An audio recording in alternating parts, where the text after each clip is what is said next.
Alright, so this is the first book ever I'm going to review that was actually recommended by a viewer, a member of the GTR Fiction fam at New Armor. Now the thing about that is, I really do appreciate all of your recommendations. Truly I do. But when I'm reviewing a book, I have to be honest. So with that being said, it's a good thing I really like this book.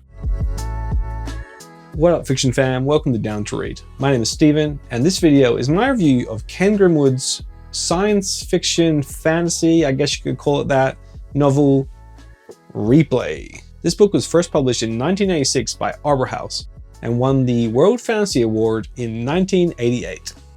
Now you may have noticed I was a bit hesitant to call this a sci-fi book or a fantasy book, despite it winning, apparently, the World Fantasy Award.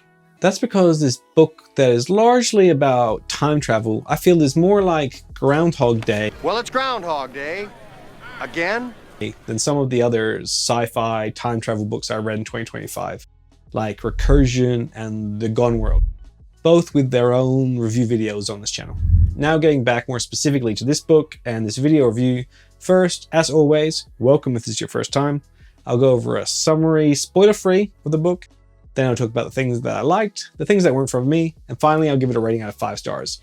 If this book achieves a 5-star banger status, we'll give it a 5-star bonus wrap-up. Jeff Winston is a 43-year-old man who has lived a pretty average life right up until he dies of a heart attack in the year 1988. But instead of passing to the afterlife, he wakes up as his 18-year-old self in his college dorm room with everything the way it was, except he has the memories of his previous life. Jeff tries to take advantage of this knowledge in similar ways to I think we all would given the chance. That is, bet on sports teams he knows are going to win and invest in companies before they've really taken off. So he lays this book on me. He says this book will tell me the outcome of every sporting event till the end of the century. All I have to do is bet on the winner and I'll never lose. But when the same day 1988 comes around, Jeff suffers from a heart attack again and dies again. And this process keeps replaying again and again and again. During these replays, Jeff interacts with some key events that happened over this 25-year period from 1963 to 1988. Perhaps most notably the JFK assassination. He also lives some highly varied lives, ranging from those centered around hedonism and debauchery,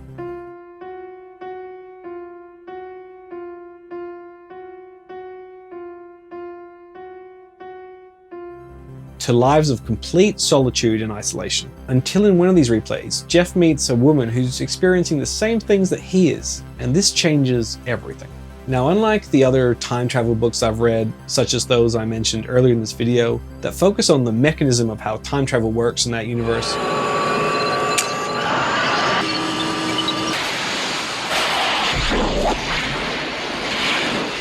this one instead really focuses on the human element and how we would deal with this type of phenomenon and the unique problems that come with it. Again, that's why I mentioned earlier in the video that this book to me is more like Groundhog Day, without the comedic elements. You gotta check your mirrors, just the side of your eye. Side of your eye. Than other time travel books you may have read. The level of detail that Grimwood goes into about this time period to set the story against real-world events such as the Vietnam War and the rise of the Beatles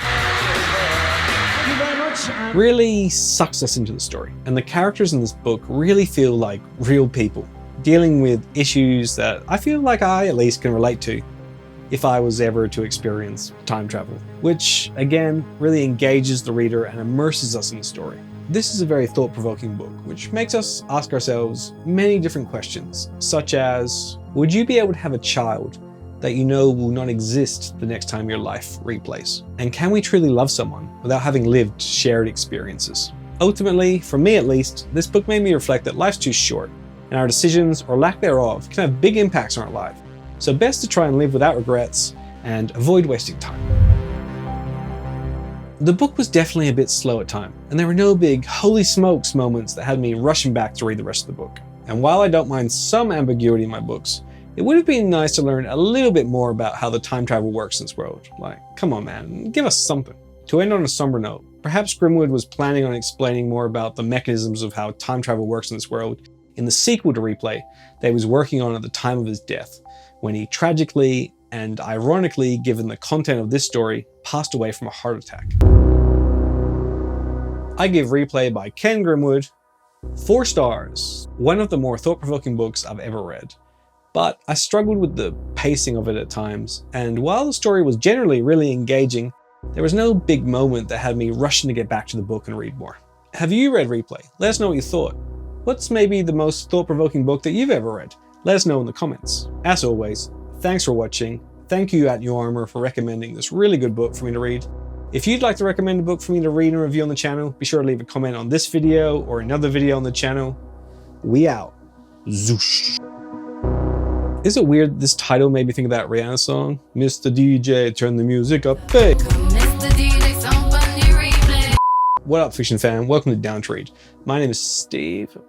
Wait a minute. Where are we? Have we done this before?